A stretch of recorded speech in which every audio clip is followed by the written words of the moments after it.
थोड़ा सा परमेश्वर के दास कुछ बोल देंगे तो क्या होता है, हम नाराज हो जाते हैं। एक बार घटना ऐसी घटी थी, यहाँ पर यूहन्ना 6 के 66 से 59 तक पढ़ोगे तो यहाँ पर लिखा है कि बहुत लोग आए थे यीशु मसीह के पास, और जब यीशु मसीह ने डांट दिया तो सब पीछे मुड़ के चले गए। वहाँ पर कुछ लोग बचे, पतरस था, उसकी और भी साथी थे, यीशु मसीह के चेले थे, और उनसे भी कहा वहाँ पर, अगर वहाँ पर पढ़ोगे ना तो लिखा है, निकाल लो क्या लिखा है, इस पर उनके चेलों में से बहुतरे ने उल्टे फेर कर गए और उनके बाद उनके साथ न चले। तब यीशु ने उन्हें 12 से कहा, तब यीशु ने उन 12 से कहा, क्या तुम भी चले जाना चाहते हो? शमौन पतरस ने उसको उत्तर दिया कि हे प्रभु, हम किसके पास जाएं? अनंत जीवन की बातें तो तेरे पास है, और हमने विश्वास किया और ये जान गए कि परमेश्वर का पवित्र जन तू ही। Hallelujah, hallelujah, hallelujah. तो कलीसिया में बहुत से लोग आएंगे, बहुत से लोगों को दुख लगेगा, चले जाएंगे, परंतु जो प्रभु के साथ बने रहेंगे उन्हीं के पास क्या है, अनंत जीवन की बात। हालेलुया, उन्हीं को अनंत जीवन में भी लेके जाएगा। हालेलुया।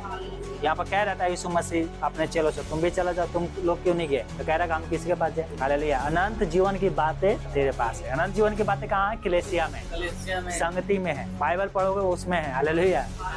पहले यीशु मसीह में था और सब अब किस में आ गया? बाइबल में। हालेलुया।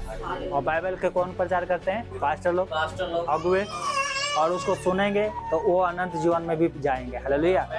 उसको मानेंगे तो अनंत जीवन में भी जाएंगे। हालेलुया। क्या लिखा है? एर्मिया, जल्दी निकालो, एर्मिया 6 की 16। एर्मिया 6 की 16 में लिखा है यहोवा यूं कहता है, सड़कों पर खड़े होकर देखो और पूछो कि प्राचीन काल का अच्छा मार्ग कौन सा है, उसी में चलो और तुम अपने अपने मन में चैन पाओगे। पर उन्होंने कहा हम उस पर ना चलेंगे। यहाँ पर परमेश्वर कह रहा था इजरायलियों से कि इनसे कहो कि जो प्राचीन काल की जो बातें हैं, जो मार्ग है, उनमें चलो। तो ये कह रहे हैं हम नहीं चलेंगे। आज यही हो रहा है कलीसिया में। हम ये नहीं काम कर पाएंगे, बाकी हम प्रार्थना में भी आएंगे, है ना, परंतु ये काम नहीं कर पाएंगे। क्या काम? अपने जीवन को पवित्र करो, प्रभु के वचन को सुनकर मानो। हालेलुया। मानोगे तो जीवित रहोगे, नहीं मानोगे तो मरोगे। यहाँ पे भी मरोगे, वहाँ पर भी मरोगे। Hallelujah, hallelujah. एक वचन लिखा है भजन संहिता 26 में, शायद 126 में लिखा है कि जो आंसू बहाते हुए बोते हैं वो जय जयकार के साथ लौटने पाएंगे। Hallelujah, hallelujah. आज आशीष उनके जीवन में नहीं है जो बोते नहीं है, और उनके जीवन में है, गवाही भी देते हैं जो बोते हैं। Hallelujah, hallelujah.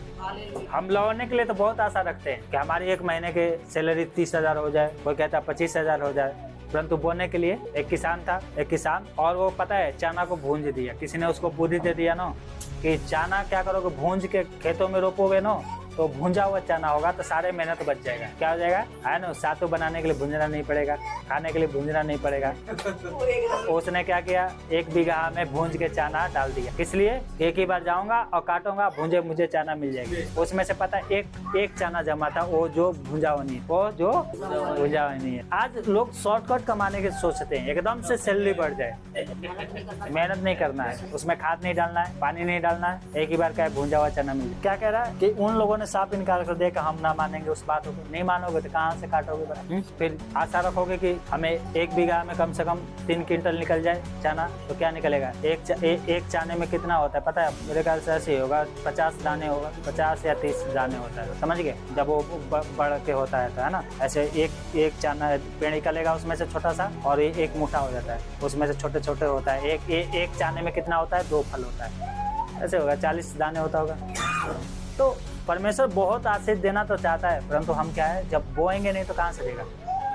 अगर लौने के लिए, लौने का मतलब क्या होता है? जब हम दौरी करते हैं, चाहे चना हो चाहे गेहूं हो, खलियान में उसको लौना बोलते हैं, लौने के लिए, है ना। तो हम ज्यादा पाने की आशा रखते हैं तो हम प्रभु को क्या करें, ज्यादा दे भी। Hallelujah, hallelujah. क्या लिखा है एर्मिया 18 के 15 में? क्या लिखा है? परंतु मेरी प्रजा मुझे भूल गई है, मेरी प्रजा मुझे भूल गई है, वो निकम्मी वस्तुओं के लिए धूप जलाते हैं, उन्होंने अपने प्राचीन काल के मार्गों में ठोकर खाई है और पखंडी और बेड़ मार्गों में भटक गए हैं। हालेलुया।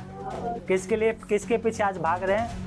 निकम्मी वस्तुओं के पीछे, जो उनका उद्धार नहीं कर सकता, जो उनको अनंत जीवन में नहीं पहुंचा सकता, उसके पीछे भाग रहे हैं। उसके लिए क्या कर रहे हैं? धूप जला रहे हैं, निकम्मी वस्तुओं के लिए। ये कौन कर रहा है? यीशु मसीह को मानने वाले। निकम्मी वस्तुओं के पीछे भागोगे, कुछ नहीं मिलेगा। अनंत जीवन में भी जाओगे, वहाँ पर भी परमेश्वर कहेगा सिंहासन के सामने, मैं तुम्हें जानता ही नहीं। इसलिए प्रभु से पाना है तो निकम्मी वस्तुओं के पीछे नहीं भागो। हालेलुया।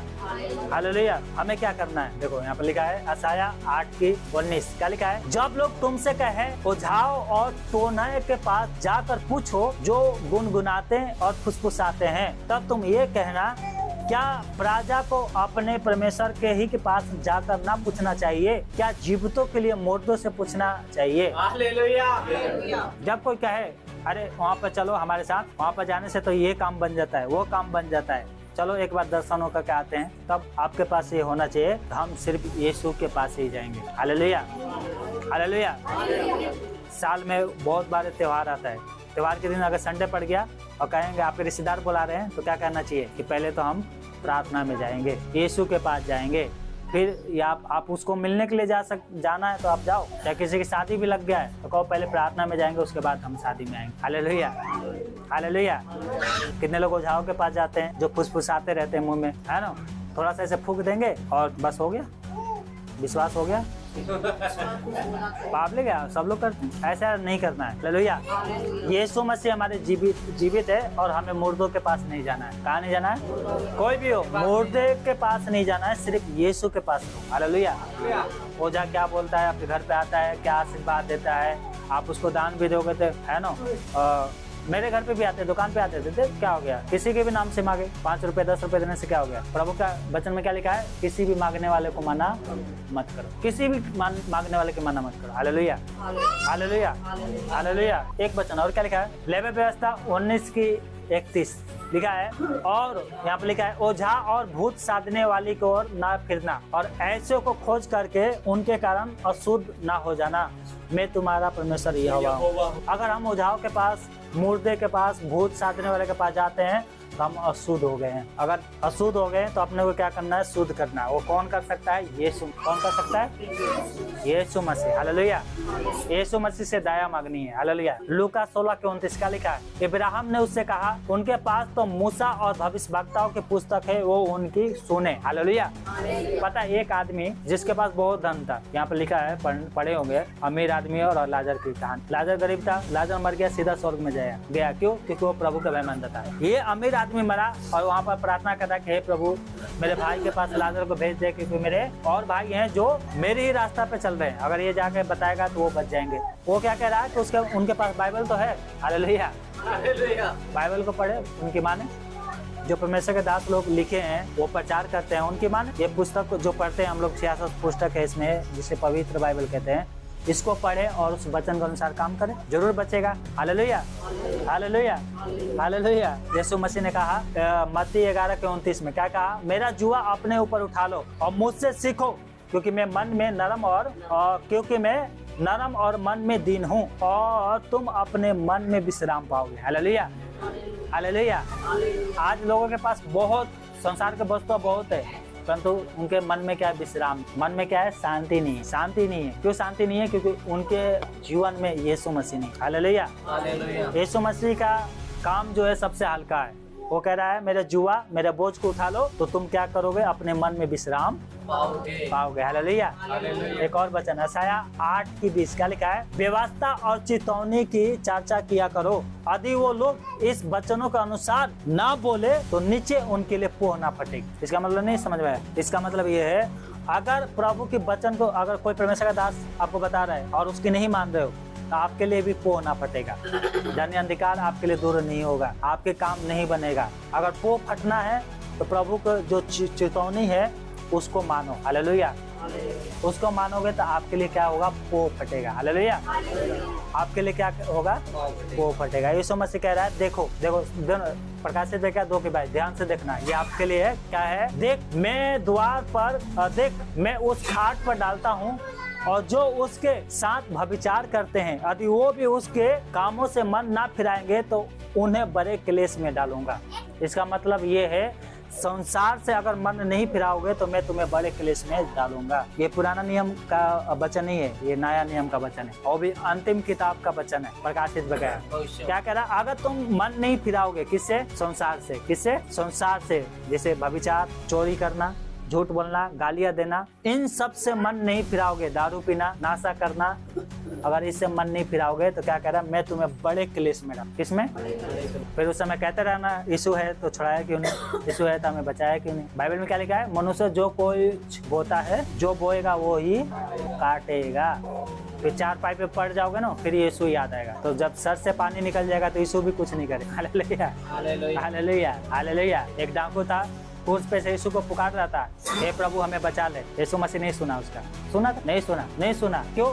क्योंकि सर पे से पानी, यहूदी था वो जो मर रहा था क्रूस पे, वचन पढ़ा था, प्रार्थना में भी गया होगा, संडे को विश्राम भी किया होगा, साल में एक बार व्यवस्था पढ़ के पूरा सुनाई जाती थी, पुराना नियम, 5 नियम जो है मूसा के, 5 किताब पढ़ा भी होगा, फिर भी चोरी कर रहा था। लिखा ना 10 आज्ञा में से एक आज्ञा क्या है? चोरी मत करो। बाइबल क्या कहती है? वो डाकू था। डाकू क्या करते हैं? चोरी करते हैं। और जब मर रहा था तो यीशु को पुकार रहा था। आप भी मरोगे ना तो यीशु को पुकारोगे तो उस समय नहीं, अभी तो सुन ले रहा है, उस समय नहीं। इसलिए क्या करो, अगर मन नहीं फिराओगे तो क्लेश में पड़ोगे। ये ध्यान रख। चोरी करने वाले आगे से चोरी ना करें, गलत रास्ते पे चलने वाले आगे से गलत रास्ते पे ना चले। अगर चलोगे तो क्लेश में पड़ोगे। ये मेरा नहीं, प्रभु का वचन, ये स्वयं परमेश्वर यीशु मसीह के मुंह से वचन निकला है। अगर तुम भी व्यभिचार से मन नहीं फिराओगे, मूर्ति पूजा से, व्यभिचार से, जादू टोने के पीछे भागना, अगर इन सब वस्तुओं से मन नहीं फिराओगे तो बड़े क्लेश में पड़ोगे। फिर बीमारी आ जाएगी और कितना भी प्रार्थना कर लो ठीक ही नहीं होगा ठीक। क्यों? क्योंकि जो बोओगे वो आपको काटना पड़ेगा। इसलिए क्या है? मन फिराना है। Hallelujah, hallelujah. अगर आप मन फिराओगे तो सच में प्रभु आपको क्या करेगा, जिसे इन लोगों से वादा किया था कि मैं तुम्हें अनंत जीवन में क्या करूंगा, 12 सिंहासन पर बैठ के 12 गोत्र का क्या करेंगे? न्याय करेंगे। उसी प्रकार से परमेश्वर आपको भी स्वर्ग में अलग अलग काम रखा है। हालेलुया, अलग अलग कोई न्याय करने का काम रखा है, बहुत सारे काम है। अगर आप जाना चाहते हो अनंत जीवन में तो मन फिराना है। मन नहीं फिराओगे तो फिर आपके जीवन में क्लेश आएगा। हालेलुया। प्रार्थना करते